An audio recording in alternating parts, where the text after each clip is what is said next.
감사드립니다. 하나님의 말씀은 요한복음 11장 말씀입니다. 신약 성경 165페이지 요한복음 11장 17절부터 27절까지입니다. 요한복음 11장 17절부터 27절까지 말씀입니다. 우리 함께 읽을 말씀은 25절, 26절, 26절 우리 두 절 다 같이 읽도록 하겠습니다. 시작. 예수께서 이르시되 나는 부활이요 생명이니 나를 믿는 자는 죽어도 살겠고 무릇 살아서 나를 믿는 자는 영원히 죽지 아니하리니 이것을 내가 믿느냐. 아멘.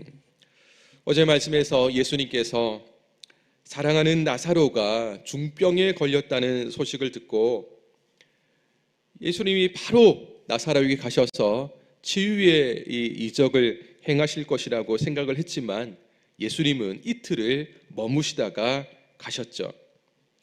그런데 그 당시만 해도 예수님이 제자들에게 말하기를 나사로의 이 병은 죽을 병이 아니다 이렇게 말씀을 하셨습니다. 그래서 어쩌면 예수님은 나사로가 죽지 않고 나를 통해 살아날 수 있다라는 그런 말을 하실 수도 있었지만 사실은 예수님이 이 나사로의 두 자매 마르다 마리아가 보낸 사람을 통해서 들을 때 아마 그 시간대는 이미 나사로가 죽은 시간이었다라는 것이죠. 오늘 바로 그 나사로의 죽음 이야기가 펼쳐지고 있습니다. 우리 함께 오늘 본문이 17절 같이 읽습니다. 시작.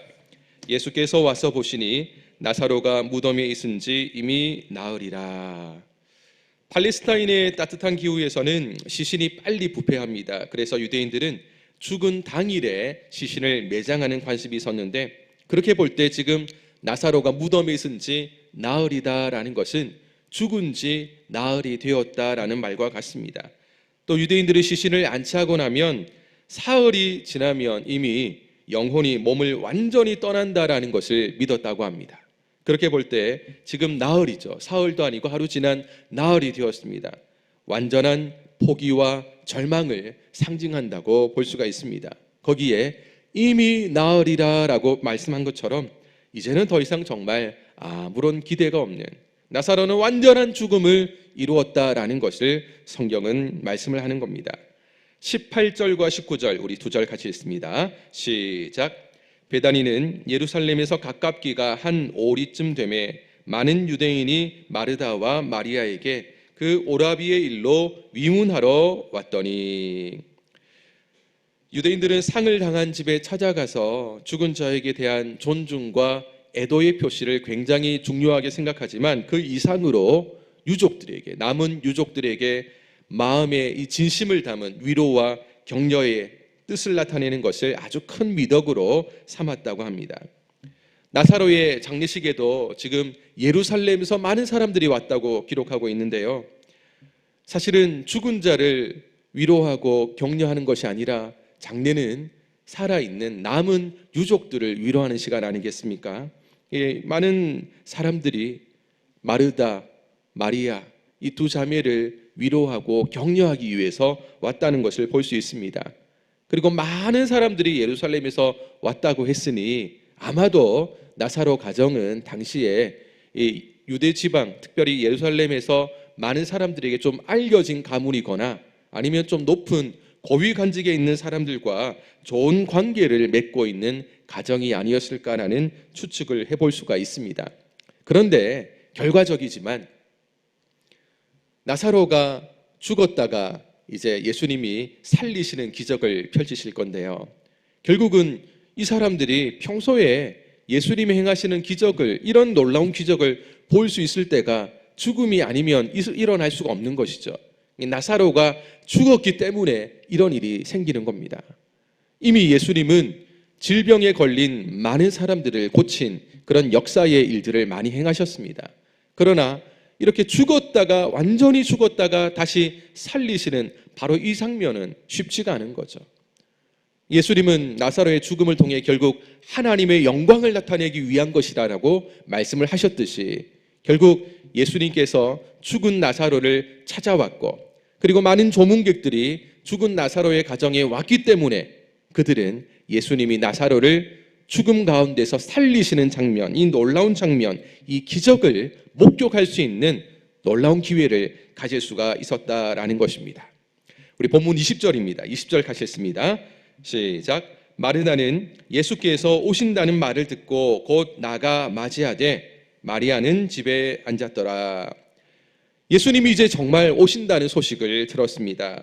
마르다는 예수님을 맞이하러 나갔지만 마리아는 집에 앉아 있었다라고 말을 합니다. 유대 관습에 따르면 장례에서 유족들은 집 안에 머물면서 조문객들을 맞이하고 인사를 합니다. 따라서 마리아는 집에 계속 있었다라는 것을 볼 때에 아마 유대 관습에 따라서 계속 집 안에서 조문객들을 맞이했을 것이다 라고 생각할 수도 있고, 아니면 예수님이 오셨다라는 소식을 듣지 못했을 수도 있다는 거죠. 그런데 마르다는 좀 달랐죠. 어쨌든 마르다는 예수님이 오신다는 소식을 듣고 이 뜻 가운데 나가 맞이하되라는 원어상의 의미를 보면 반가운 마음이 담겨 있는 의미입니다. 그러니까 어쨌든 예수님을 요청했는데 오빠가 죽고 난 뒤에 오긴 왔지만 굉장히 이제 반가운 마음으로 나가긴 했습니다. 그러나 이미 오빠가 죽고 난 뒤에 오셨기 때문에 인간적인 서운함, 섭섭한 마음이 남아 있었기 때문에 예수님을 만난 뒤에 그런 서운함의 표시를 하는 것을 볼 수가 있는데요. 21절과 22절 말씀입니다. 같이 읽습니다. 시작.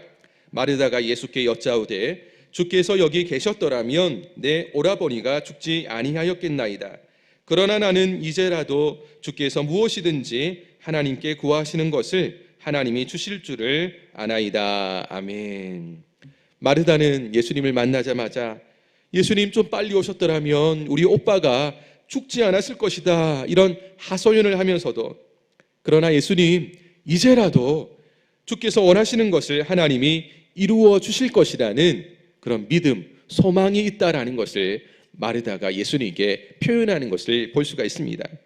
다시 말해서 죽은 오빠를 위해서 지금이라도 예수님 좀 기도를 해주신다면 하나님의 역사로 일어나지 않을까라는 그런 기대하는 마음이 마르다의 마음속에 있었다라는 것이죠. 어쨌든 이런 소망의 메시지를 예수님께 전했습니다. 그때 예수님이 하시는 말과 마르다의 반응이 또 나오는데요. 23절, 24절 같이 읽습니다. 시작. 예수께서 이르시되 내 오라비가 다시 살아나리라. 마르다가 이르되 마지막 날 부활 때에는 다시 살아날 줄을 내가 아나이다. 예수님은 너희 오빠 나사로가 다시 살아날 것이다 라고 마르다의 소망에 응답을 해 주셨습니다. 그런데 마르다는 이 이야기를 듣고 예수님께서 내 슬픔을 위로해 주기 위해서 하는 말이라고 생각을 했습니다. 그래서 평소에 가지고 있던 마지막 날에 모든 이 죽은 자들이 부활할 때 내 오빠도, 나사로 오빠도 다시 살아날 것이다 라는 것, 그건 나도 예수님 알고 있습니다 라고 대답을 했죠. 근데 사실 예수님은 이제 내가 죽은 오빠를 정말 지금 살리려고 하는데 마르다가 잘못 이해하고 있는 것을 보시고 직접적으로 오빠가 분명하게 살아날 것이다 라는 말씀을 하시는데, 자신을 가리켜서, 예수님 자신을 가리켜서 나는 부활이고 생명이다 라고 말씀을 하는 것을 보게 됩니다. 25절 26절 우리 한 번 더 읽습니다. 시작. 예수께서 이르시되 나는 부활이요 생명이니 나를 믿는 자는 죽어도 살겠고 무릇 살아서 나를 믿는 자는 영원히 죽지 아니하리니 이것을 내가 믿느냐. 아멘.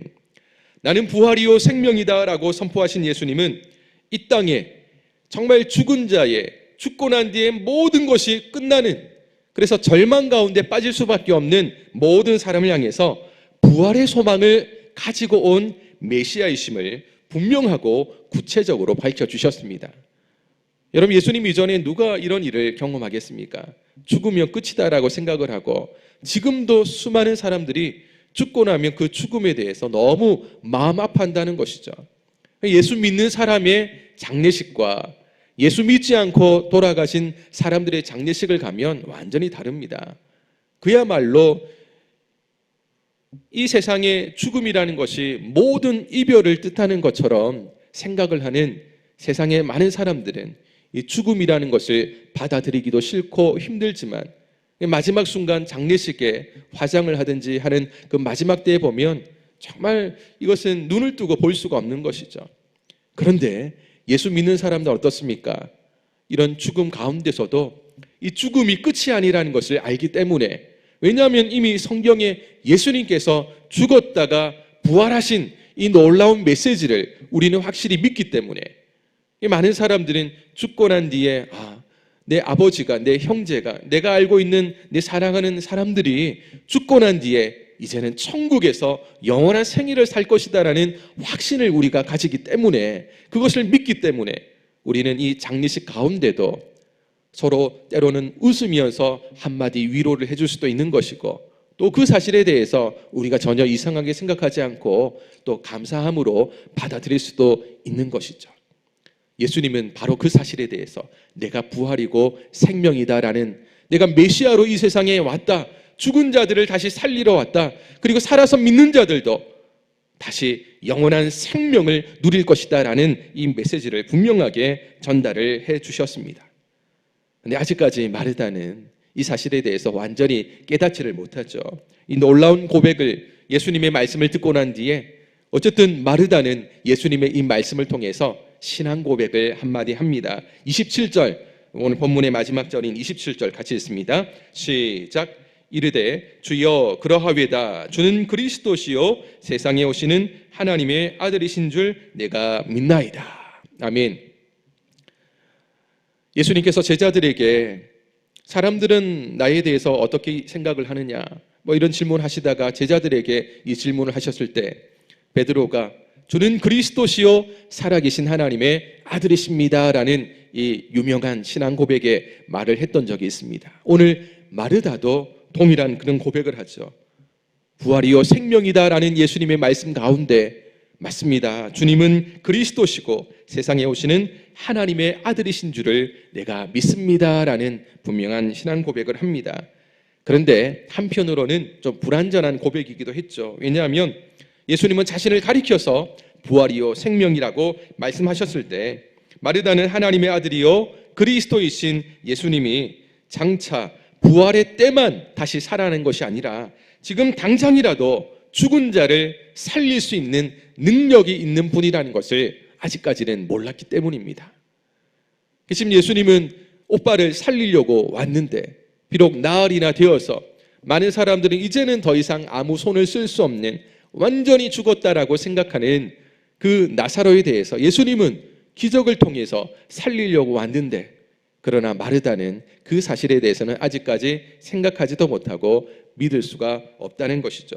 그러나 그 마르다의 고백만큼은 너무나 귀한 고백이라는 것을 우리가 알 수가 있습니다. 말씀을 맺도록 하겠습니다. 우리가 하나님의 자녀로서 믿음을 지키면서 이 세상에 살아가고 있습니다. 하나님의 자녀이지만, 하나님의 사랑을 받고 있는 하나님의 자녀이지만 우리도 어떻습니까? 똑같이 슬픔도 겪고 원하지 않은 일도 경험하기도 합니다. 내 뜻대로 되지 않은 그런 일들을 통해서 좌절도 하고 굉장한 힘들고 어려움을 겪기도 합니다. 이런 일이 생기면 하나님이 좀 도와주셨더라면 이 정도까지는 아닐 텐데요. 하나님 좀 도와주셨더라면 이 정도까지는 아닐 텐데요. 왜 하나님 그냥 가만히 계셨습니까? 라는 좀 인간적인 서운함이 들 때가 분명히 있습니다. 좀 심하면 내가 생각하는 것, 그리고 내가 경험한 것에 한계라는 것에 갇혀가지고 하나님 왜 이때는 나와 함께하지 않으셨지라는 그런 생각들이 있지 않습니까? 내 뜻대로 하지 않을 때는 하나님이 함께하지 않으셨고, 내 뜻대로 하나님이 이루어 주셨을 때는 하나님이 함께하셨다는 내 생각의 틀 안에서 하나님이 함께하고 함께하지 않는다, 그건 내 생각이죠. 하나님은 항상 함께하신 줄로 믿습니다. 근데 사람들은 그런 내 생각의 테두리 안에서 하나님이 함께하느냐 함께하지 않느냐라는 그런 부분들을 저울질하기도 하고, 하나님께서 초월하는 분이신 것을 믿지 못할 때가 있습니다. 그러면 내 신앙이 퇴보하는 거죠. 항상 함께 하셨는데, 내가 원하지 않는 일도 때로는 하나님이 허락하시면서 나에게 믿음을 세워주셨는데, 근데 그런 것은 또 내가 인정하지 못한다라는 것은 내가 생각하는 경험의 틀 안에서 하나님을 생각해 버린 것이다라는 것입니다. 그러나 예수님은 분명한 이 세상에 메시아로 오셨고, 그리고 그 이후 죽으시고 부활하신 후 하나님께로 가셨지만 지금도 우리를 위해 기도하시고 우리와 함께 하시는 분이신 줄로 믿습니다. 그리고 이 세상에서 초월적인 하나님의 능력과 기적을 행하셨듯이 지금 이 시대에도 하나님의 백성들에게 이 놀라운 일들을 행하시는 분이다라는 것을 우리 성도님들은 믿으시기를 바랍니다. 그렇다면 진짜 믿음, 진정한 믿음이라는 것은 무엇인가라는 것이죠. 그냥 내가 현실적으로 이해하고 받아들일 수 있는 것만 믿는 것이 믿음인가? 그게 아니다라는 것이죠. 예수님의 초월적인 능력을 인정하는 것에서부터 믿음은 시작합니다. 예수님이 행하신 그 놀라운 일들을 인정할 때, 야, 참 대단하다, 이것이 아니라 하나님 그 능력, 그 위대한 기적, 하나님의 이적들, 예수님의 행하신 일들을 내가 확실히 믿습니다라는 믿음에서 시작을 합니다. 예수님은 부활이요 생명이다라고 말씀하셨죠. 성도라면 어떤 상황에서도 생명과 부활하신 예수님으로 인한 소망을 잃지 말아야 합니다. 혹 내 좁은 시야로 예수님의 능력을 제한해서는 안 되는 거죠. 내가 예수님을 한정 지음으로 인해서 더 놀라운 일들을 행할 수 있는 예수님인데, 예수님은 이 정도밖에 안 되는 분으로 내가 만들면 그 정도밖에 내가 예수님을 경험하지 못한다는 겁니다. 그러나 예수님은 무한대의 초월을, 능력을 행하시는 분이라는 것을 우리가 기억한다면 오늘 죽은 자를 살리시는 예수님, 그 일은 예수님의 능력 가운데 작은 것 하나의 일부분이죠. 이 이상의 놀라운 일들을 우리 인생 가운데 행할 수 있는 유일한 분이 예수님이라는 것을 믿는다면, 우리가 살아가는 한 인생 가운데서 내 생애에 어떤 일들이 온다 할지라도 여러분 그 일들은 전혀 이상한 일이 아닙니다. 충분히 우리가 믿음으로 받아들일 수 있고 이 일을 통해 하나님이 영광을 받으실 것이고 하나님이 이 일을 통해서 우리에게 놀라운 인생의 믿음의 경험을 행하게 해주실 것이라는 바로 이 사실을 우리가 믿을 수 있다라는 것입니다.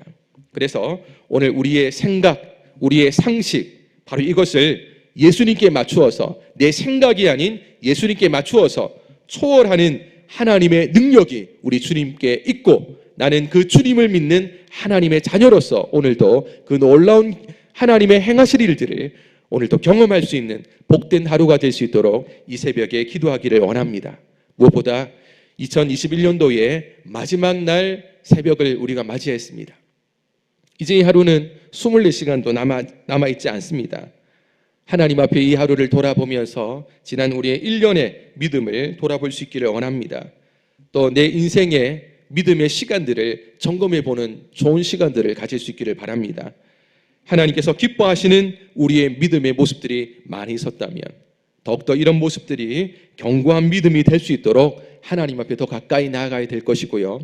만약 하나님이 기뻐하지 않는 또 부족하고 연약한 우리의 믿음의 모습들이 있었다면 우리가 잘 돌아보고 점검을 하고 잘 다듬어서 이제는 하나님 앞에 흔들림이 없는 믿음으로 인정받는 그런 사람이 되어야 되지 않겠습니까?